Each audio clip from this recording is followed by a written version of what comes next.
누가복음 9장 37절부터 43절까지 한 절씩 교독하시겠습니다.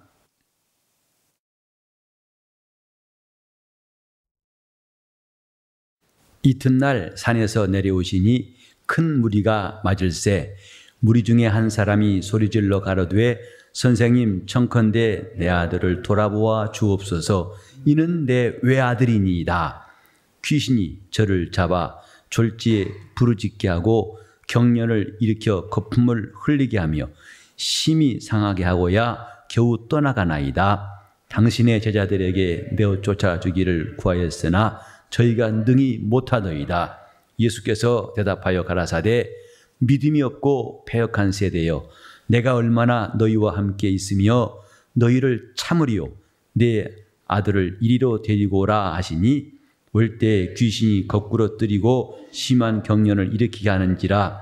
예수께서 더러운 귀신을 꾸짖으시고 아이를 낫게 하사 그 아비에게 도로 주시니 사람들이 다 하나님의 위엄을 놀라니라. 아멘. 이 본문 곧 귀신 들린 아이를 고치신 사건은 공관복음에 다 나와 있습니다. 마태복음 17장도 마가복음 9장에도 또 이 누가복음에도 빠지지 않고 세 기자가 이 사건을 말하고 있다는 데에 대해서 우리가 관심이 가게 됩니다. 어떤 사건들은 이 복음서에 있고 저 복음서에는 없지만은 공통적으로 있는 사건들은 그만큼 우리가 관심을 가질 필요가 있는 것은 거기에 우리 하나님께서 말씀하시려는 뜻이 더 분명하게 담겨 있기 때문이라고 생각합니다. 귀신 들린 아이를 아버지가 데리고 와가지고 주님께 고쳐달라고 한 이 사건에서 우리는 세 가지의 중요한 점을 볼 수가 있는데, 여기는 인간이 하나님 앞에서 어떠한 형편이 있는가를, 그래서 무엇이 필요한가를 세 가지로 볼 수가 있습니다. 여기 보면은 아버지가 예수님께 간청할 때에 내 아들을 돌아보아 주옵소서. 이는 내 외아들입니다. 내 외아들입니다 하면서 그 아들에 대해서 소개하고 있는데, 그 형편이 무엇이냐면 귀신이 저를 잡아 졸지에 부르짖게 하고,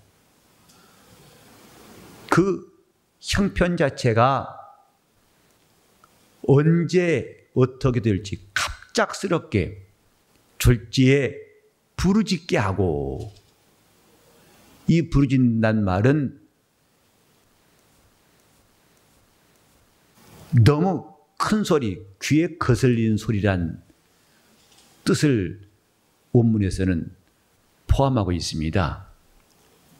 그러니까 보통 소리 지르는 게 아니라 아주 귀에 거슬리고 큰 소리, 비명소리 같이, 또 고통스러워서 견딜 수 없는 그런 소리,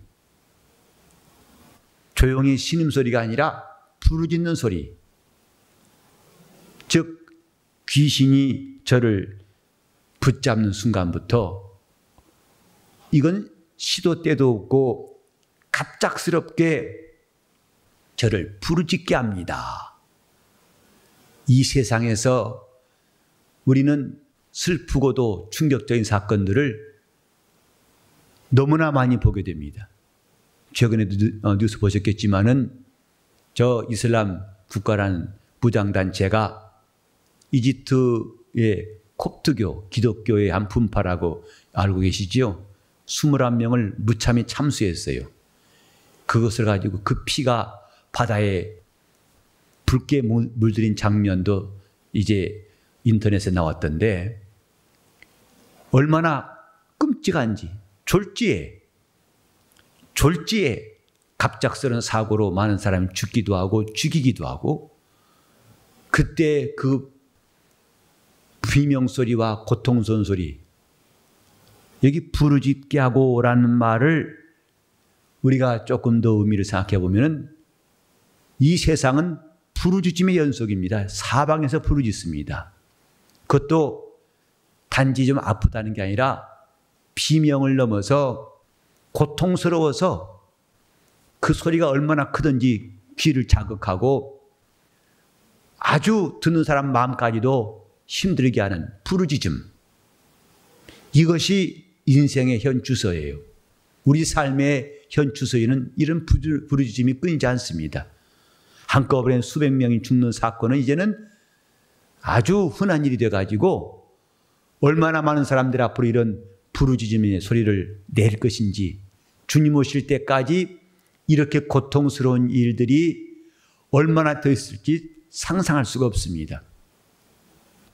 이 아이가 고통당하는 이 일은 인류의 모습이라 이 말입니다. 마태도 마가도 누가도 이 사건을 기록한 것은 어느 한 가정 이야기가 아니라 이것이 하나님 앞에 있는 인류의 모습이라는 것입니다. 저가 부르짖습니다 라고 예수님께 말한 것처럼 인류는 지금 얼마나 큰 부르짖음이, 저 예수님이 탄생하실 때도 라마에서 라헬이 자식이 없으므로 애곡하는 것처럼 비명소리가, 통곡소리가 시작되었습니다. 예수님이 탄생하시는 그 즈음에 헤로드 왕이 시켜가지고 베들레헴 인근에 있는 두 살 아이를 다 죽이라 하니 그 어린아이들이 죽어가는 집마다 통곡소리가, 비명이 터져나옵니다. 부르짖는 소리. 주님이 오실 때 세상이 이런 모습이라는 것을, 그가 구주로 오셨을 때 세상은 이렇게 통곡소리가 나고 부르짖음이 끊이지 않는 곳이라는 것을 성경은 말씀하고 있는데, 자, 이렇게 졸지에 부르짖게 하고 시간표가 없습니다. 언제 어디서 터져나올지 모르고 얼마나 끔찍한 일이, 고통스러운 일이 우리 주위에는 있을지 아무도 상상할 수가 없습니다. 저를 잡아 졸지에 부르짖게 하고 그 다음에 경련을 일으키게 하며,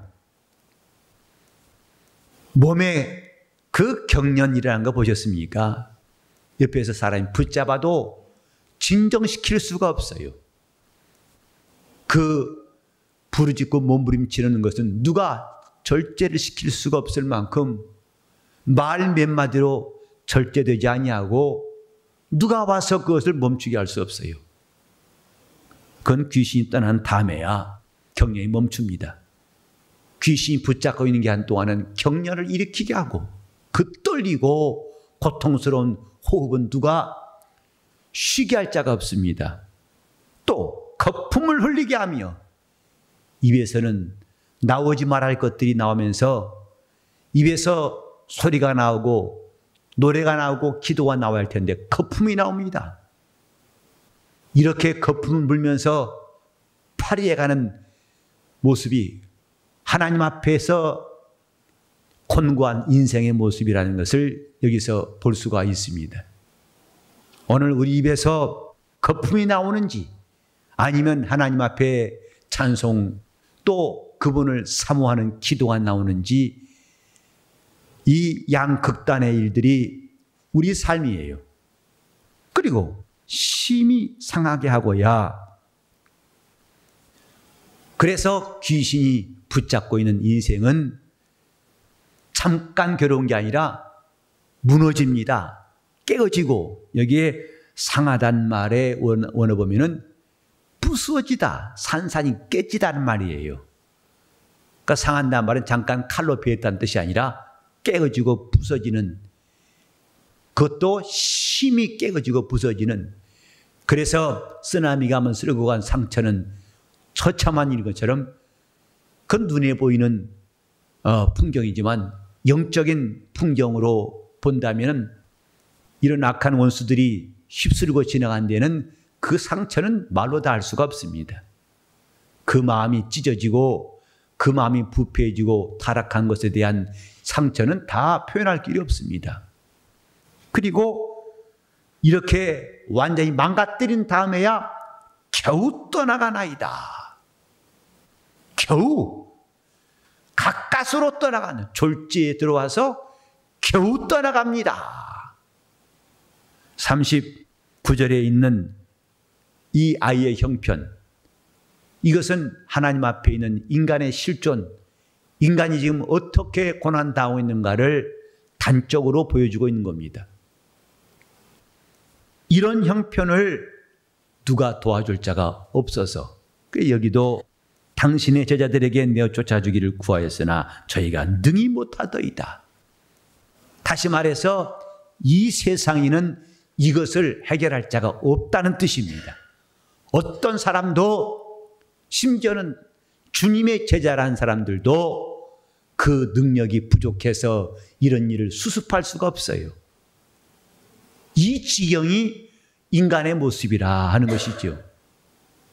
우리는 성경을 통해서 우리 인간이 어떤 존재인가를 제대로 볼 수가 있습니다. 화장을 하고 자기를 치장하고 또 자기 모습을 아름답게 만들어 놓지만은, 그러나 그 가면을 벗겨놓고 보면은 이런 인간의 모습을 누구도 피할 수가 없답니다.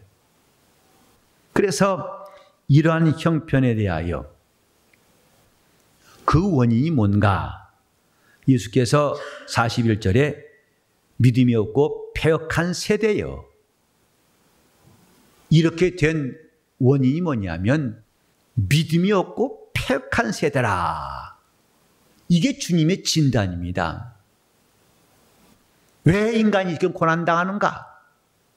왜 이렇게 원수에게 붙잡혀가지고 처절하게, 참혹하게 고난당하고 양이 이리떼 이빨에 물려가지고 찢겨져 나가는 것처럼 이렇게 슬프고 고통스러운 일이 왜 나오는가?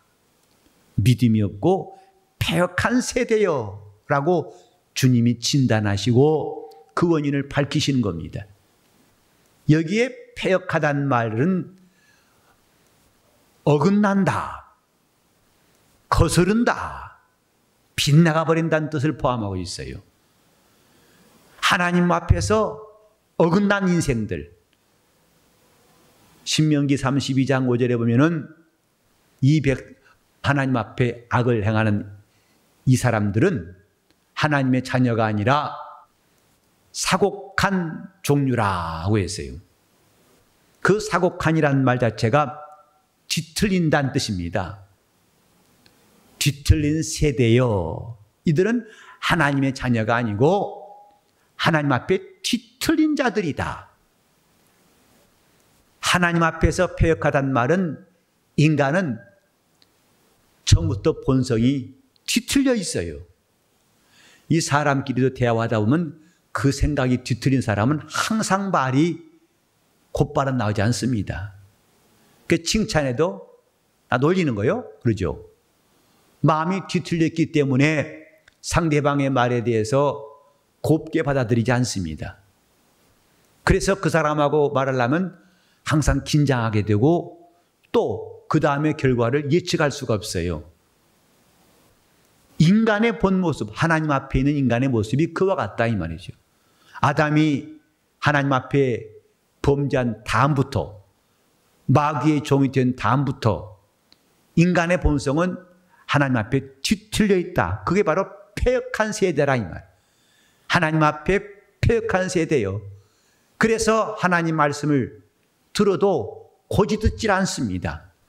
그 말씀을 들어도 그들이 하나님 말씀에 대하여 청종하고 그 말씀을 받아들이는 것이 아니라 배척하고 그 말씀을 부정합니다. 그 단적인 예가 주님이 이 땅에 오셨을 때에 세상이 주님께 대한 그들의 태도에서 볼 수가 있어요. 요한복음 1장 11절에도 자기 땅에 오매 자기 백성이 영접치 않더라고 요한은 말했어요. 자기 땅에 왔지만은 자기 백성이 영접치 않더라. 더 구체적으로 우리는 복음서에 보면은 바리새인들이 앞장서 가지고 예수님을 비난하고 예수님과 충돌했던 일이 많이 나와 있어요. 또 그렇게 적극적으로는 비난하지 않은 사람들도 주님 말씀을 듣고 이해가 되지 않습니다. 예수가 하신 말씀을 듣고 납득한 사람이 없어요. 그래서 예수님께서 나의 살과 내 피는 참된 양식이요 참된 음료로라고 하신 그 말씀하실 때에도 결국은 사람들이 이 말씀은 심히 어렵도다. 누가 깨달을 수 있느냐? 하고 많은 사람들이 예수를 떠나버리더라 했어요. 주님 말씀을 들을 때 그들이 깨닫지 못하는 것, 성경은 원인을 말씀했어요. 지혜롭고 슬기인 자에게는 하나님의 말씀을 감추시고 곧 마음이 뒤틀린 사람에게는 진리의 말씀이 들어오지 않는다는 뜻입니다. 우리가 회개할 것은 뒤틀린 마음을 회개하는 겁니다. 하나님 말씀을 제대로 듣지 못하는, 그 말씀을 그대로 듣지 못하는 마음을 회개하는 것이다 이 말입니다. 곧 내 완악한 마음, 폐역한 마음을 회개하는 것이 진정한 회개예요. 어찌해서 나는 하나님 말씀을 들어도 그 말씀을 들을 줄 모르는가? 이미 선지자 이사야가 말한 것처럼 이 백성이 마음이 완악하고 목이 곧아서 듣기는 들어도 깨닫지 못할 것이고 보기는 보아도 알지 못할 것이라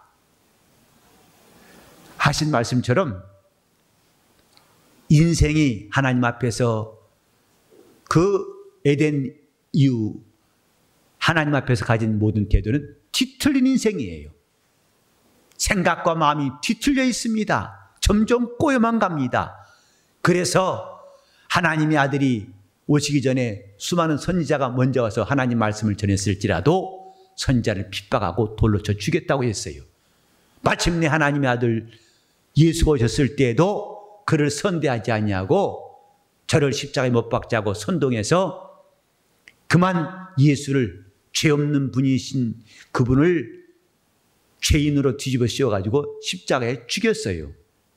이것이 뒤틀린 인생의 절정, 그들의 마음이 하나님 앞에 뒤틀린 것의 절정입니다. 하나님의 아들을 죽이기까지 그들의 마음은 진리의 말씀을 고지 듣지 않습니다. 호세아 7장 16절에도 죄가 뭐냐면 빗나가버린 화살이라고 그랬어요. 관역을 향해서 명중되지 못하고 엉뚱한 것으로 쏜살처럼 날아가는 화살. 그렇게 죄는 빗나간 것이다. 어긋나버린 것이다. 그래서 그 말씀을 듣고 회개하기는커녕 오히려 예수를 향해서 분노하고 예수를 죽는 데 내어주었던 이것이 뒤틀린 인생의 모습입니다. 이런 인생들이 바로 귀신에게 붙잡혀서 일생 동안 죽기를 두려워하여 마귀의 종로로 타다가 그의 이빨에 물려가지고 찢기고 저주받고 고난당하다가 마침내 마귀와 함께 멸망하는 이 불쌍한 멸망할 인간들의 모습, 이것이 오늘 우리가 하나님 앞에서 발견한 인류의 모습입니다. 그러므로 인류에게는 절대로 필요한 게 뭐냐면 그분이 돌보아 주신 것이 필요하다 이 말. 여기에도 그 아이 아버지가 와서 38절에 청컨대 내 아들을 돌아보아 주옵소서. 인생은 그분의 돌보심이 필요한 존재. 그분이 돌봐 주셔야만이 비로소 이 저주가 끝나고 경련이 멈추고 부르짖음이 중단이 되고 그 다음에 심히 상한 것도 그분에 의해서 싸매어 주시고 고침받는 역사가 가능한 것입니다. 하나님은 인류를 돌보아 주시려고 처음부터 인간을 창조하실 때부터 인류를 돌보시려고 그분이 돌보셔야 할 존재로 지으셨어요. 하늘의 천사에게는 하나님이 구주를 약속하신 적이 없습니다. 곧 메시아를 그분이 작정하신 적이 없습니다. 그러나 인류는 지음받기 전부터 메시아라는 보상을 미리 하나님이 정해놓으시고 그들이 범죄하여 멸망하게 되었을지라도 죄에서 구원할 메시아를 미리 준비해 놓으셨어요. 그 장세전에 우리를 그리스도 안에서 택정하시고, 그래서 우리가 비록 마귀에게 속아서 그와 함께 지옥 갈 존재가 되었을지라도 멸망치 않고 영생 얻을 수 있는 살 길을 하나님이 미리 장치해 놓으셨습니다. 그래서 히브리서 2장 5절 이하에 보면은 사람이 무엇이간데 주께서를 생각하시고 인자가 무엇이간데 저를 권고하시나이까 라고 기록하였습니다. 거기에 권고하시단 말은 돌아본단 말입니다. 인자가 무엇이길래 저를 돌아보시나이까. 하나님은 인류를 불쌍히 여기시고 그 영혼을 돌아보시려고 하나님의 관심사가 되고 하나님의 사랑을 받을 수 있는 존재가 되게 하시려고 처음부터 인간을 그렇게 지으셨어요. 천사에게는 구세주가 없다는 것, 곧 그를 위해서는 하나님이 범죄한 자들에게 그 다음 대책을 준비해 놓으신 적이 없지만은 인류에게는 곧 메시아를 준비해 놓으신 것은 이제 우리가 성경을 보면은 하나님이 인류를 양으로, 우리는 다 양 같아서라고 하신 말씀처럼 양으로 여기신 것을 기억해야 됩니다. 양에게는 반드시 목자가 필요하고, 그래서 여호와는 나의 목자시니 라는 이스라엘의 신앙 고백에서 볼 수 있듯이 하나님이 우리의 목자가 되게 하셔서 그의 돌보심 받는 존재가 되게 하신 겁니다. 그의 돌보심, 이리 때는 목자가 없습니다. 독수리는 목자가 필요하지 않습니다. 사자나 호랑이는 목자가 필요 없어요. 그러나 양은 반드시 목자가 필요한, 그래서 공격하는 자들에게 저항할 능력도 없고 자기를 지킬 능력도 없는 지극히 연약한 짐승 양으로 인간을 말씀하신 것은 그렇게 그분이 돌보실 목자가 절대로 필요한 존재라는 것을 깨닫게 하신 겁니다. 저를 돌보아 달라고 하는 이 아버지의 간청은 인류가 하나님의 돌보심을 받아야 할 존재라는 것을 이 성경은 말씀하고 있는 거예요. 하나님이 나를 돌보시는 것. 어떤 사람은 기독교인들은 너무 비굴하고 연약해서 맨날 주여 주여 달라고 하는데 그게 무슨 연약한 기도냐고. 우리는 좀 담대하게 스스로 살라고 해야 한다고. 이 사람은 정신없는 사람이에요. 자기 주제를 파악 못한 사람입니다. 자기란 존재가 어떤 것임을 아직 모르는 사람입니다.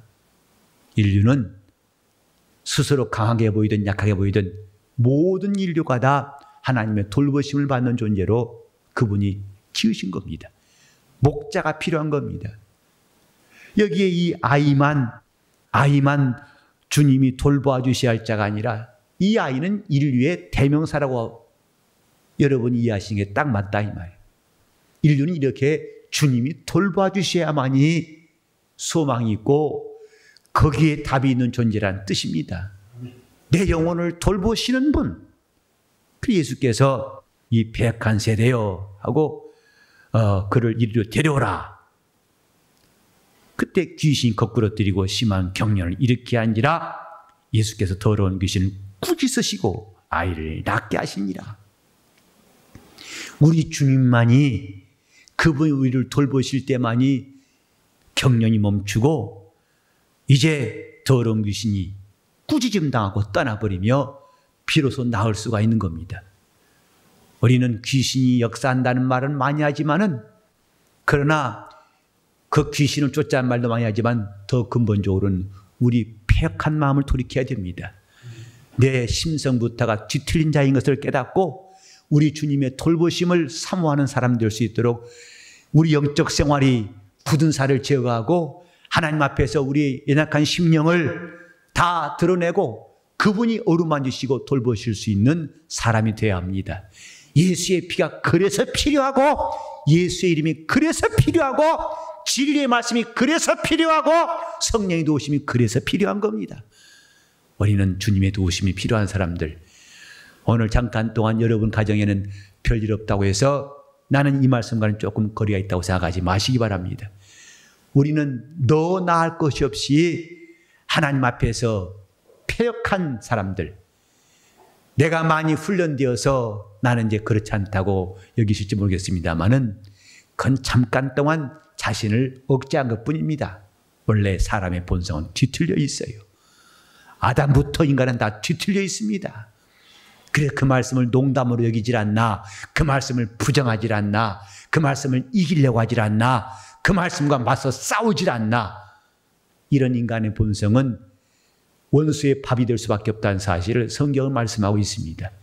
이제 그분의 돌보심을 얻을 수 있는 신령한 삶이 될 수 있도록 우리가 유턴을 해야 됩니다. 우리는 돌이켜야 됩니다. 내 가정을 주님이 돌보실 때에, 내 영혼을 그분이 돌보실 때에, 내 영혼의 목자이신 예수님이 내 가정을 돌아보실 때에 우리 영혼은 소망이 있고 고침이 있고 경련이 그치고 부르짖음이 끝나고 또 심히 상하여 누구도 치료할 수 없는 그것 주님이 치료하시고 회복시켜 주시는 겁니다. 우리가 주 앞에서 참으로 겸손한 영적 생활이 이래서 필요한 겁니다. 주님은 내 영혼의 목자이시다. 내가 왜 그분의 도우심이 절대 필요한 양인가? 원래 우리 심성은 뒤틀려 있습니다. 그 성경에도 악인은 그 마음에 하나님이 없다느니라 그랬어요. 그 생각에 하나님이 지워진 사람들, 이게 악인이라는 것입니다. 그들이 똑같이 눈 뜨고 하루를 살지만은 생각 속에는 하나님이 없어요. 하나님에 대한 기억도 없고 사모함도 없고 찾지도 않습니다. 그게 악인이라는 것입니다. 그가 하는 행위가 악한 것뿐만 아니라 그 생각에 하나님이 없는 자가 악인이라는 것입니다. 그래 복 있는 자는 누구냐? 악인의 꾀를 쫓지 아니하고 하나님이 없는 자들의 생각을 쫓지 아니하고 이런 말씀입니다. 오히려 시편 121편에 나온 것처럼 내가 산을 향해 눈을 들리라 나의 도움이 어디서 올꼬 나의 도움이 천지를 지으신 여호와께서로다. 곧 눈을 들어 보는 자기 시야에 들어오는 것 하나하나가 다 하나님이 기억나는 사람들. 저 산을 저기 있는 나무들을 지으신 이가 누구냐? 하나님이신데 그분이 누구시냐? 나의 도움이시다. 천지를 지으신 하나님 나의 도움이시다. 그래서 악인은 모든 생각 속에 하나님이 없지만은 의를 사모한 사람들은 그의 눈길이 가는 곳마다 생각이 미치는 곳마다 하나님이 기억나는 겁니다. 하나님이 나를 돌보시고 그래서 하나님이 지으신 모든 만물 속에 그분을 기억할 수 있는 DNA가 있고 그 정보가 있어서 무엇이든지 어떤 장면이든지 어떤 말이든지 어떤 광경이든지 그것이 주님을 찾는 시간이 되고 주님을 찾게 만드는 이정표가 된다는 것이 아주 신기하지 않습니까? 우리는 주님의 돌보심 없는 사람 될 수 있도록 주여 나를 돌아보시옵소서. 주여 나를 보시옵소서. 성경은 하나님이 돌보신 사람이 복이 있다고 했습니다. 하나님이 내 영혼을 살피시고 내 영혼을 눈동자같이 지키신 사람이 복이 있다고 성경은 가르칩니다. 그래서 민수기 6장 20절 이하에 보면은 저 아론 제사장들이 이스라엘 향해서 두 손 들고 축복할 때 여호와는 너를 향하여 얼굴을 드시기 원하노라. 너에게 손을 펴서 너에게 복 주시기 원하노라 했어요. 오늘날 기독교 목사들이 축도하는 것의 구약 버전입니다. 하나님은 너를 향하여 얼굴을 드시기 원하노라. 하나님이 너를 돌보시기 원하노라. 이것이 복의 내용이었어요. 하나님이 너에게 등을 돌리지 아니하시고 너를 돌아보시기 원하노라. 그가 너와 함께 하시기 원하노라. 이렇게 이스라엘 회중을 향해서 두 손을 들고 축복하였습니다. 하나님의 돌보심을 얻는 나와 내 가정 될 수 있도록 우리 교회는 주님의 돌보심을 항상 사모할 수 있는 주님의 날개 아래 거할 수 있는 심령이 되어야 할 것입니다. 이 귀신 들린 아이를 주님이 고치신 사건 속에는 하나님의 놀라운 뜻이 들어있다는 것, 그분이 우리를 진단하시는 모습이 우리의 형편이 들어있고 거기에 답이 들어있다는 것. 하나님이 우리를 돌보시는 신령한 은혜가 우리 안에 충만하도록 사모하고 사모해야 됩니다. 우리 기도가 멈추지 말아야 할 이유가 여기 있고 우리가 소망을 끊지 말아야 할 이유가 여기 있습니다.